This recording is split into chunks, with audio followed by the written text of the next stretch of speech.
Hi, everybody. This is Marlene with Eerie News, and today is March 6th, 2025. Thursday, March 6th, 2025. And let's go to a murder mystery, shall we? This is out of Stranger Than Fiction Stories. This is a cold case, by the way. It's titled What Happened to Amy Billig? Miami's Unsolved Mystery. Over 50 years ago, Amy Billig, 17, was last seen hitchhiking on Main Highway and Coconut Grove, Florida. She was thumbing a ride to her father's office to get laundry from him. To get money from him, and she had plans to meet her friends later that day. Neither her father, her friends, or as a matter of fact, anybody ever saw Amy after this moment in time. The idea of a teenage girl jumping into a vehicle with a complete stranger seems totally alien, if not downright dangerous in today's world. However, on March 5th, 1974, it was a very popular way for girls in the hippie era to get around.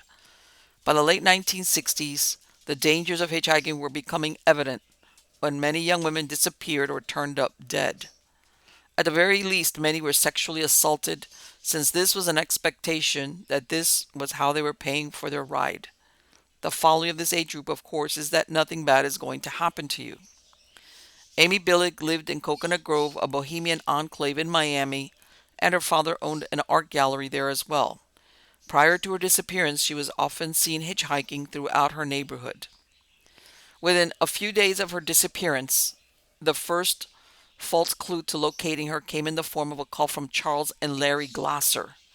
They were 16-year-old twin brothers who told Amy's parents that they had kidnapped her and would release her after getting a $30,000 ransom paid. Turned out they were lying. They didn't have Amy. They didn't even know where she was. And all they got for their trouble was being charged with extortion. Susan Billig, Amy's mother, immediately started working with police to circulate Amy's picture and what was known regarding where she was last seen. Tips started to come in, some of them which described that Amy had been abducted by a motorcycle gang, either the Outlaws or the Pagans. Both gangs traveled through the Coconut Grove area of Florida en route to an annual bike festival in Daytona on the date of Amy's disappearance. On March 16th, a girl calling herself Susan Johnson called the Billigs to say that Amy had been abducted by the Outlaws. Soon after this, a family friend told Amy's parents he heard from a lawyer who performed legal work for the Outlaws in the past of rumors where a teenage girl had recently been, quote, taken from Miami. Susan Billig convinced the lawyer to have two members of the gang listen to her request to have her daughter returned. One of them said that if Amy was with the Outlaws, they would bring her back. Days later, these same men phoned Susan Billig and told her to, quote, forget the whole thing. 3 months after Amy's disappearance, Susan heard from a convenience store manager in Orlando that a girl he positively identified as Amy came into a store accompanied by two bikers on several occasions to buy vegetarian soups. The information that Amy was a vegetarian had not been disclosed to the media. Throughout the years, tips came in to say that Amy was alive and using the aliases of Mute, Sunshine, Little Bits, and or Mellow Cheryl among the bikers she traveled with. Other tips were more ominous, like the one Susan Billig got from Paul Branch in the late 1970s. He was an enforcer for the Pagans motorcycle gang, and he told her that Amy was alive and was being held by the gang. According to a story his widow told the BBC in 1996, he recanted on his deathbed, telling her that Amy had died on the day of her disappearance. She had been attending a biker party, and after being gang raped, she was dismembered. Her body had been disposed of in the Everglades. Without anyone to challenge her story, authorities believed that Branch's widow was lying in an effort to make money off the notoriety of Amy's disappearance. However, the lead detective assigned to Amy's case, Jack Calvar, stated numerous details Branch had provided in his deathbed confession matched known facts of the case, some of which had never been publicly disclosed. Nonetheless, he added the caveat, we will never find a body. A solid clue came in 2 weeks after her disappearance, when a hitchhiking student found her camera in the grass off the Wildwood exit, which is where the Florida Turnpike ends. This would have been on the route bikers take when traveling north. The film in the camera only with a few exceptions, had overexposed photos. Her hairbrush was found at a convenience store in Kissimmee. In January 1976, a tip was received from a gang member in Oklahoma named David.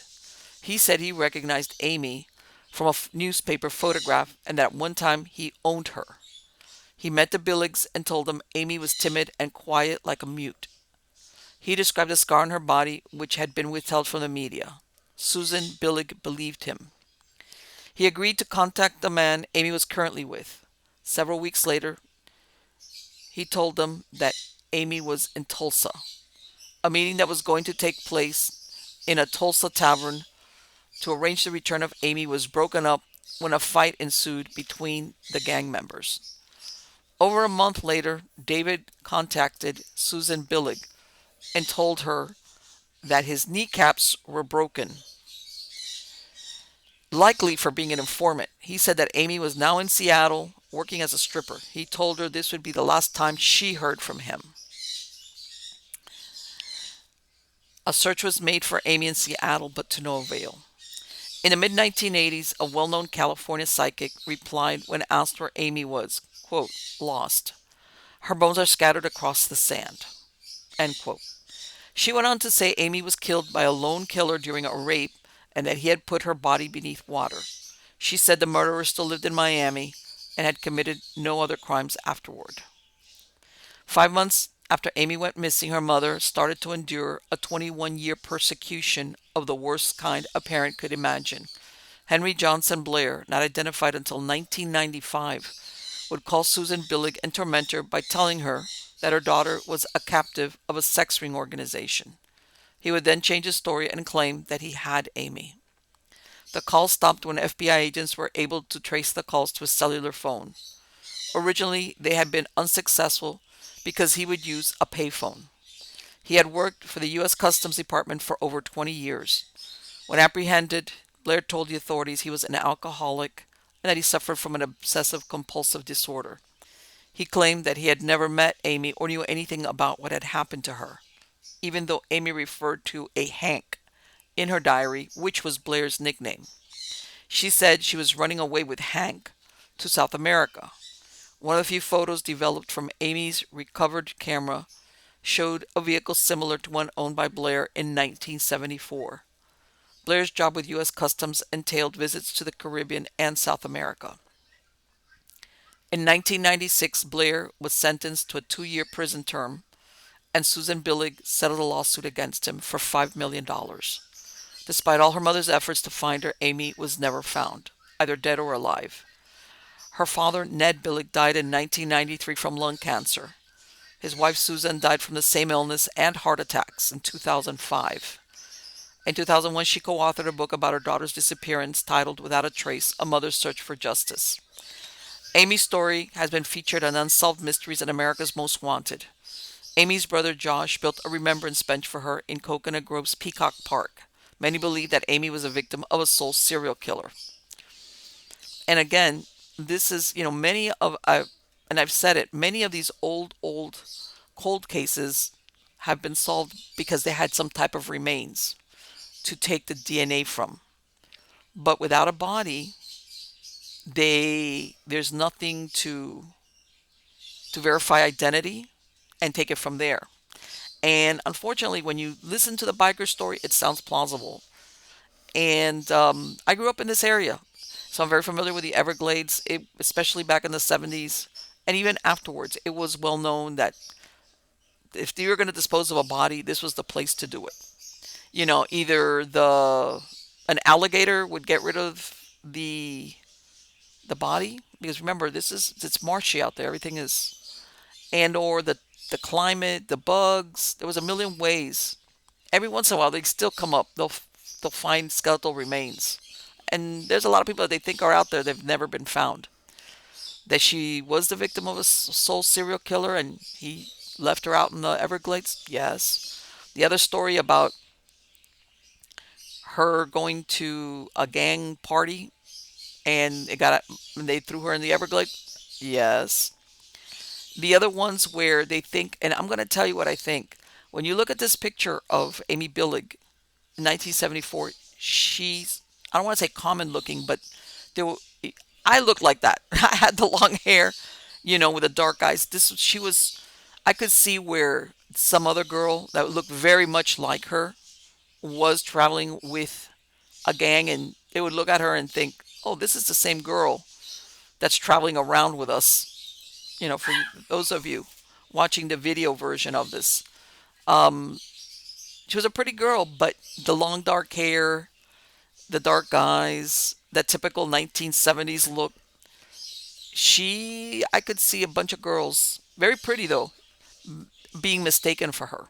But again, like all these mysteries and these cold cases, everything comes to a grinding halt when, what's that saying, no body, no crime. In this case, yeah, there's no way to ever say what happened to her. Was she? And by the way, if you hear strange noises, I'm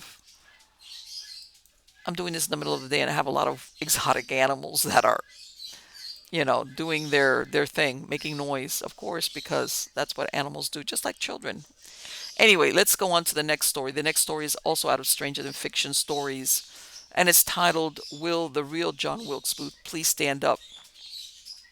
It was the night of April 14th, 1865, and only a few days before the Civil War had ended, with Robert E. Lee surrendered the last major Confederate army to Ulysses S. Grant at Appomattox Courthouse.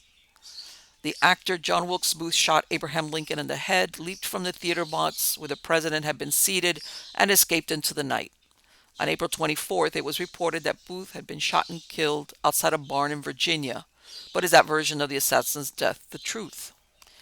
Booth was born to Junius Brutus Booth and his mistress Mary Ann Holmes, both who were noted Shakespearean actors. They immigrated from England in 1821 and purchased a 150-acre farm near Bel Air, Maryland. In 1851, Adelaide Delanoy, Junius Booth's legitimate wife, was granted a divorce on grounds of adultery. Soon after, Junius married Mary Ann. This same year, Junius built Tudor Hall, the family's summer house. The family spent part of the year in Baltimore. John Wilkes was born on the farm, the ninth of 10 children. He was well educated, but had to leave school at the age of 14 when his father died. He later aspired to go into acting like his father and two brothers, Edwin and Junius Jr. He made his stage debut when he was 17 years old. By the end of the 1850s, Booth was becoming wealthy as an actor, earning $20,000 a year, which is equivalent to $700,000 in 2023. Booth was opposed to abolitionists and attended the execution of John Brown, an abolitionist leader who was convicted of treason, murder, and inciting a slave insurrection, charges resulting from his raid on the federal armory at Harper's Ferry, Virginia. In February 1865, Booth became secretly engaged to Lucy Lambert Hale, daughter of U.S. Senator John P. Hale of New Hampshire. She was unaware of his anti-union sentiments. Prior to this, Booth had developed a reputation as a womanizer. In April of 1861, actress Henrietta Irving was jilted by him, and she attacked Booth with a knife and inflicted a gash on his arm. 2 months after his engagement, he assassinated President Lincoln at Ford's Theater.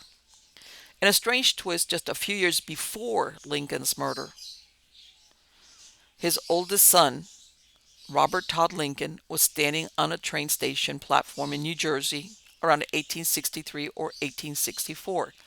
He was pushed against the train car by the crowd and lost his footing. He fell between the car and the platform. Then the train began to move.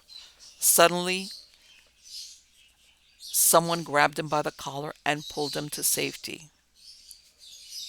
His rescuer turned out to be Edwin Booth, John Wilkes Booth's elder brother. After the assassination, Booth had a $100,000 bounty put on his head, and the story told was that he refused to surrender and was shot in the neck by a cavalry sergeant. He died 3 hours later. In 1869, the body was turned over by the War Department to the Booth family and buried in the family plot in the Greenmount Cemetery at Baltimore. The body was identified by members of the family and by a dentist report. However, there was always the whisper that the man killed that day was not Booth, but someone else. In an effort to put these doubts to rest, in 2018, a group of researchers using facial recognition technology compared photographs of Booth to others that were believed to be him, and they were stunned with their findings. The comparison was made between three photographs. One was of John Wilkes Booth taken in 1865, a man called John St. Helen dated 1877, and the embalmed corpse of David E. George taken in 1903. The software took measurements such as the space between the eyes, the jaw lines, the shape of the cheekbones and noses. The conclusion was that it appeared that the three photographs were of the same man, which means Booth died in 1903, age 64, using the alias of David E. George. Short of DNA comparison, the facial recognition test is very definitive and is widely used by law enforcement agencies, and the results are considered reliable in a court of law. The comparison with John St. Helen was within the top 1% of those bearing similar features, and it was short just 1 pixel of having the same eye structure, thus making it almost a perfect match. Police examiners, as a rule, give special attention to results that come up at 5% or less. The rumors that Booth had not been killed in 1865 circulated from the beginning, when several people viewed what was supposed to be his body and claimed it didn't look like him. However, others confirmed that it was him, and the government informed the public of Booth's death on that day. In 1907, Finis L. Bates wrote Escape and Suicide of John Wilkes Booth, where he posited that a look-alike was killed at Garrett Farm. According to him, Booth escaped to Texas and took on the name of John St. Helen. In 1877, Booth fell deathly ill, and believing that he was going to die, confessed to his friend Finis Bates, grandfather of actress Kathy Bates, who was an attorney, that his real name was John Wilkes Booth, along with the details of how he had fled from Washington as part of the conspiracy to kill the president. When he recovered, the unwise confession prompted him to leave town quickly, and he faded into obscurity until 1903. The rumor periodically revived, as in the 1920s, when a corpse was exhibited on a national tour by a carnival promoter and advertised as the, quote, man who shot Lincoln. According to a 1938 article in the Saturday Evening Post, the exhibitor said that he obtained St. Helen's corpse from Bates' widow. In 1995, a request was made to exhume Booth's remains from the family plot. However, a judge turned down the request when it could not be determined where the body was buried. It was hoped that photographs could be superimposed over the skull and verification could be made of Booth's recent injuries before death, which was a broken leg and a crushed thumb. The 1998 book, The Curse of Cain, The Untold Story of John Wilkes Booth, contended that Booth had escaped, sought refuge in Japan, and eventually returned to the United States. In 2010, descendants of Edwin Booth obtained permission to exhume John Wilkes Booth's body to obtain DNA samples. A spokesman from the Mount Auburn Cemetery in Cambridge, where Booth is buried, denied the family had requested the exhumation. The family also hoped to obtain DNA from a vertebrae stored at the National Museum of Health and Medicine in Maryland. In 2013, a museum spokesperson announced the family's request had been rejected. Nate Orlowek, a historian who has been examining evidence for over 40 years, believes that Booth fled to Granbury, Texas, using the name of John St. Helen. There are some Booth descendants who believe this as well. Orlowek claims that if it was Booth who was killed in 1865, the government would have taken photos and displayed them to the public. Instead, he was secretly buried in the basement of the old naval prison in Washington, D.C. The FBI kept a file on Booth from 1922 to 1977. Questions still lingered if Booth had escaped and what happened to 27 sheets from his diary, which disappeared around 1867. When Booth's diary was recovered by troops at the Garrett Farm, it was delivered to Lincoln's Secretary of War Edwin Stanton, who ripped out 18 pages that were not made available to later investigators. These pages were allegedly later found in the attic of one of Stanton's descendants, Joseph Lynch, though nobody has actually seen them. Many believe that Booth did not act as a lone assassin, but was part of a much wider conspiracy. In the book Why Was Lincoln Murdered?, Otto Eisenschimmel described Stanton, a former lawyer from Steubenville, Ohio, as a man of Machiavellian finesse who deliberately prolonged the Civil War and may have plotted Lincoln's downfall to gain more personal power. He aspired to become president, which he never did. Some believe that a cabal of international bankers provided money for the conspiracy. The cabal was led by the Rothschild, who wanted Lincoln out of the way since he opposed a central bank. Treasury Secretary Salmon P. Chase pushed a bill through Congress in 1863. It was the National Bank Act, which created a central bank that could issue U.S. banknotes backed by debt that were loaned to the government at interest. By 1865, Lincoln was making headway in getting rid of the act, which he opposed. Other events point to a conspiracy. Booth was given information that was not publicly known, which was that Lincoln would be attending a play at Ford's Theater. He also became privy of the knowledge that Lincoln had a substitute bodyguard and not the regular man that guarded him.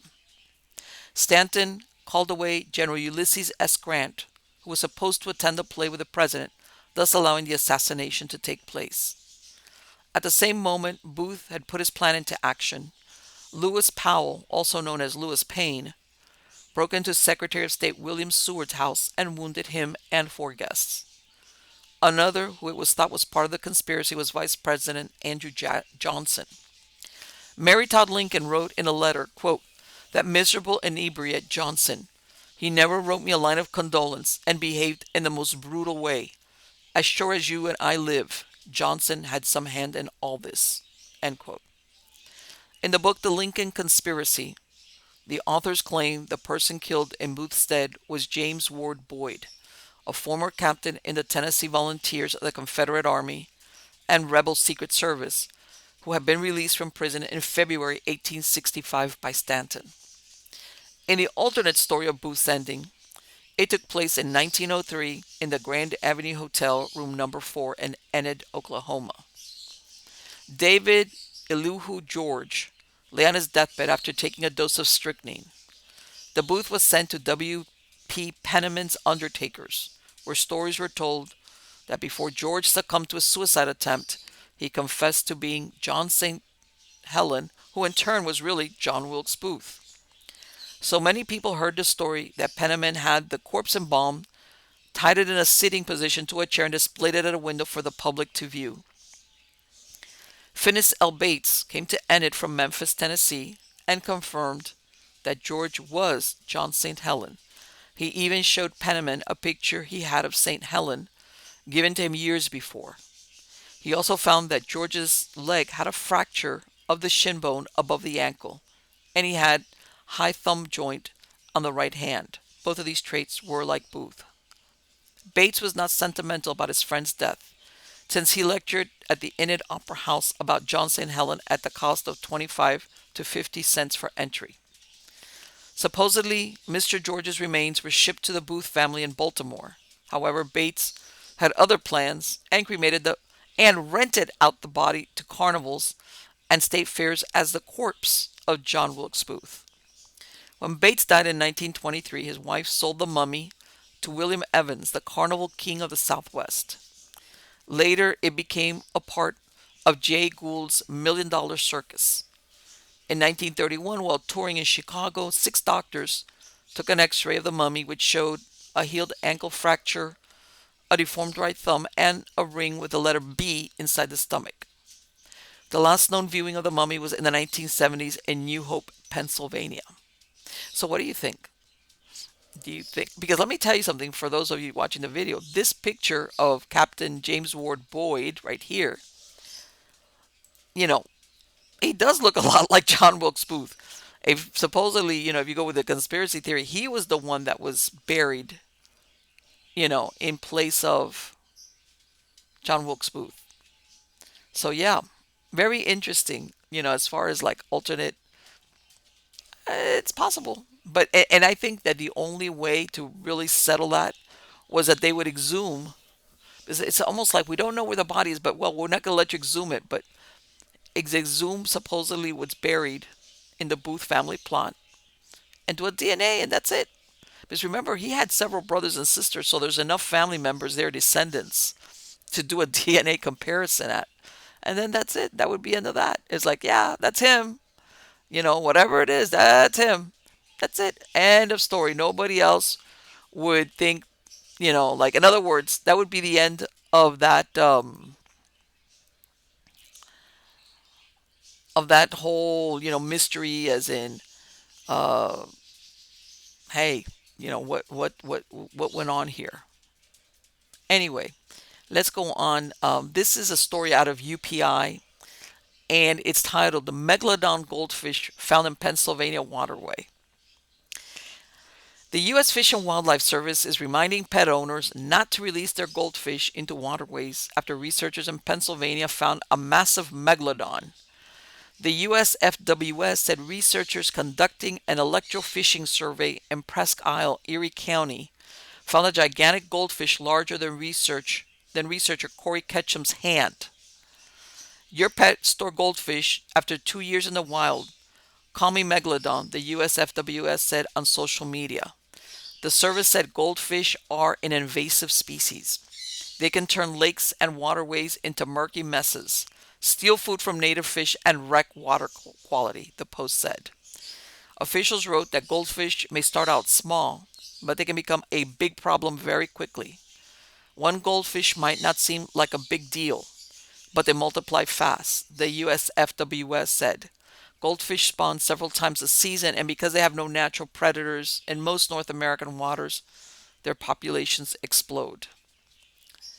And you know what? And the reason why I think this for those of you watching the video, this is a big goldfish. Living in Florida, we've had big problems with invasive species where, yes, they do mess up the environment drastically, especially in how they affect the natural, who's there. But yeah, very interesting. What happens when you let your little goldfish go? It becomes megalodon. Okay, next story is out of Smithsonian Magazine, and it's titled "See the Stunning Frescoes of a Mysterious Dionysian Cult Discovered in Ancient Pompeii."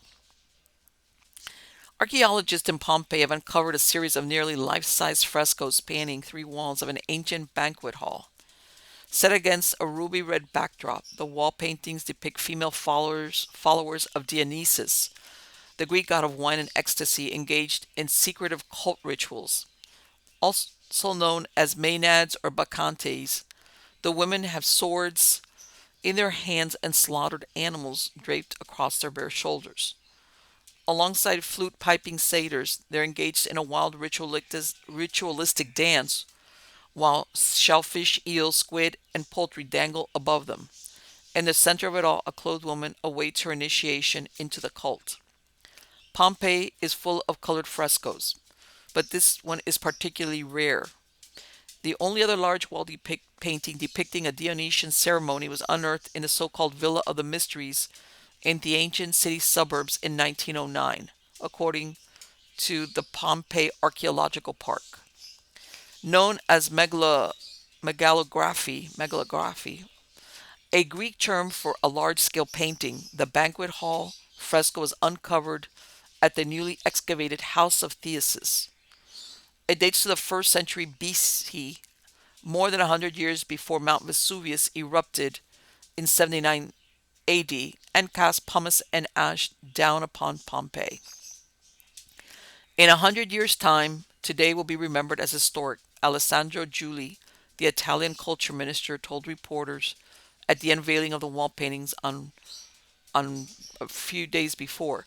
Alongside the Villa of the Mysteries, this fresco forms an unparalleled testament to the lesser-known aspects of ancient Mediterranean life. As Julie suggests, the festivals depicted in the frescoes were thoroughly secretive even in antiquity. These were mystery cults, so what they did remains a mystery, even in the ancient written sources. Sophie Hay, an archaeologist at Pompeii, was retelling. Even so, the frescoes at Pompeii offer valuable insights into what worship of Dionysus, also known as the Roman god Bacchus, entailed. Wine, of course, was central to these festivities, but researchers think cult members may have also consumed other substances like opium to enter trance-like states. The women in the frescoes are both hunters and dancers, suggesting that the duality of slaughter and revelry was a central tenet. The clothed mortal woman who is awaiting initiation is depicted as oscillating between these two extremes, two forms of the female being at the time. Direct, another, well, I guess she's either going to drink wine or kill animals. Let's keep going. For the ancients, the bacchante or maenad express the wild, untamable side of women. The woman who abandons her children, the house and the city, who breaks free from male order to dance freely, go hunting, and eat raw meat in the mountains and the woods. In contrast, Zuccarello explains, were the women who emulated the goddess Venus and lived by the dictates of Roman society. The question is, what do you want to be in life, the hunter or the prey? The hunting scenes may also stand as analogues for life and death. In the house of Theseus, one woman eats raw meat. At the Villa of Mysteries, one breastfeeds a young goat. It's the double function of death and rebirth. Dionysus dies and is reborn. Through initiation into the cult, you are born again. Zuctrell says to by 168 by 186 BC, these festivals were at risk of dying out as Roman authorities attempted to crack down on the scandalous ceremonies. But the presence of the paintings in the house of Theseus and the Villa of Mystery suggests that the secret ritual survived. The frescoes are on public display. And again, you ask yourself, even in ancient times, why would they need to keep them secret? Or, in other words, um, why did they have to, in other words, hold these, you know, because from what I understand, the Romans were kind of pretty open about as far as, what you wanted to do religious wise. I don't know. I feel that there's something here that's missing as far as um, what were they actually celebrating or something in that, besides drinking wine and going crazy or whatever it was that they were doing. It tells me that there must have been some aspect of the cult or of their practices that even the Romans or whoever was there was saying you can't, was forcing them to keep a secret. There had to be something about it that was offensive or perverse. How's this? I'm going to go there. That I don't think is mentioned there. As a matter of fact, I want to find out about that, and I'll refer to this article. But till next time, let's see what else eerie news we can dig up, which there always is, of course. And I will be seeing you very, very soon. Take care.